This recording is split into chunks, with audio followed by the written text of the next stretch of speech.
నమస్కారం ప్రజలారా.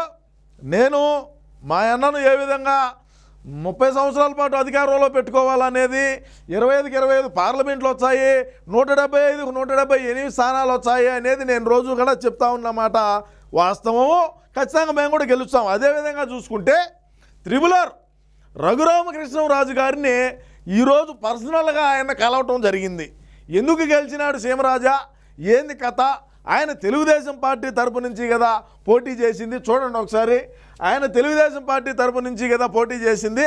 ఎందుకైతే సీమరాజా పోయి కలవడం జరిగిందంటే, మా అన్న జగనన్న లండన్ పోయినప్పటికీ, విజయసాయిరెడ్డి జింబాంబే పోయినప్పటికీ, అనిల్ కుమార్ యాదవ్ నైజీరియా పోయినప్పటికీ, ఇంకొక రెడ్డి ఇంకొక చాట పోయినప్పటికీ, మా నగిరి రోజా దుబాయ్ పోయినప్పటికీ, ఎక్కడ ఉండేవాళ్ళు ఎవరైతే మంత్రులు బాగా నోరు ఎగేసి మాట్లాడినటువంటి వాళ్ళు ఉన్నారో వాళ్ళందరూ బయట దేశాలకు పోయినప్పటికీ కూడా మా వైసీపీ పార్టీని నేను బలోపేతం చేయాలా అని చెప్పే ఉద్దేశంతోనే ఈరోజు రఘురామకృష్ణరాజు గారిని అయితే గెలవటం జరిగింది. రఘురామకృష్ణరాజు గారిని నేను అడిగిన మాట ఏంటంటే, అయ్యా రఘురామకృష్ణరాజు గారు, మీరు మా పార్టీకి మళ్ళా కూడా రండి.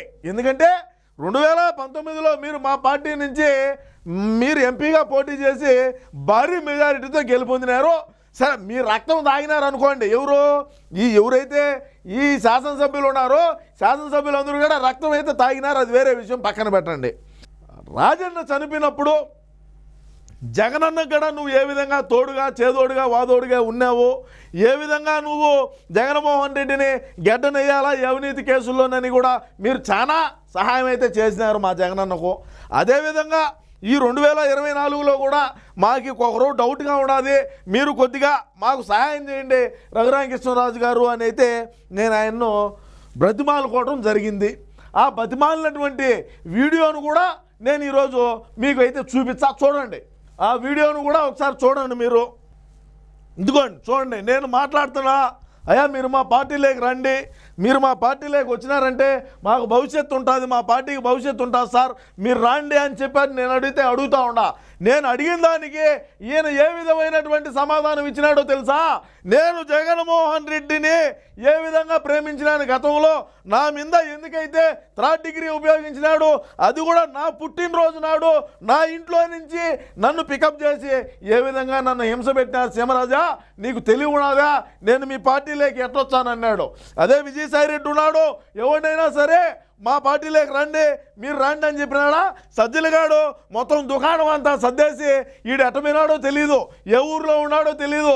నేనేమో ఈ మాదిర త్రిబులార్ని పోయి భంగపడుకుంటున్నా. అయ్యో మా పార్టీలోకి రండి, మా పార్టీలోకి రండి, మా పార్టీ అస్సాంలోకి పోతుంది, మా పార్టీ నాయకి పోతుంది, మా పార్టీని మళ్ళా లేపాలా, మా పార్టీని మళ్ళా జెండా ఎగరేయాలా, మీరు రండి, మా పార్టీ చచ్చిపోతుంది, మాకు మళ్ళా పునర్వైభవం రావాలా, మీరు రండి సార్ అని చెప్పి నేను రాజుగారిని బతిమాలటం అయితే జరుగుతూ ఉన్నది. అయినప్పటికీ కూడా ఆయన ఏ ఒక్క నిమిషంలో కూడా నేను అని కూడా అనలా. ఆయన ఎందుకో ఆయన ఒప్పుకోకపోగా నాకు మళ్ళా పూతరేగలు తినిపించి, నైనా ఇంక నువ్వు బయలుదేరు, నువ్వు వచ్చి ఛాన్స్ అయిపోయింది అని చెప్పి అయితే చెప్పడం జరిగింది.